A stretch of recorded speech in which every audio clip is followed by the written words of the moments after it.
Problem Gambling Foundation in Christchurch. PGF helped to organize the conference, so we heard about it early on, and I was really eager to have the chance to connect with other professionals, either doing clinical work or health promotion work, to find out what the pertinent issues are, what we can do about them,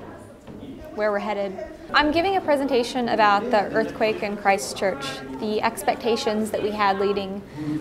following the earthquake, the experiences that we had following the earthquake, and how some of our expectations ended up getting turned on their heads. So there were some really tragic experiences in Christchurch, and that can be expected, but we might also be able to expect some really great things to come from the disaster that took place in the absence of the normal way of doing things. We've formed some excellent relationships with other NGOs. I wanted to give people an awareness of what happened in PGF, but also think about how they could change their day-to-day work if they imagined doing things differently. I think a lot of the expectations were pretty bleak, and knowing what we do from disaster literature and from the media as well, I think we'd expected maybe quite a significant surge in problem gambling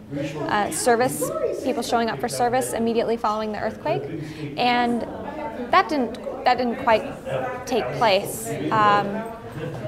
Disaster literature has also told us that we could expect things like that to happen 6 months to a year down the line, and with repeated earthquakes and things, we expect to see that kind of increase, but just a little bit differently than the way the media might have expected and the way that it's been represented in some other experiences. But what we can say is, well, what we know about our clients is that their experiences were much more complicated, and that changed the kind of service that we had that we were delivering and are delivering. I've really enjoyed hearing the perspectives coming from other cultures, and being in New Zealand, that can mean Maori, Pacific, Asian cultures, and folks that have given presentations about their communities in that way. But it's also been really interesting to hear about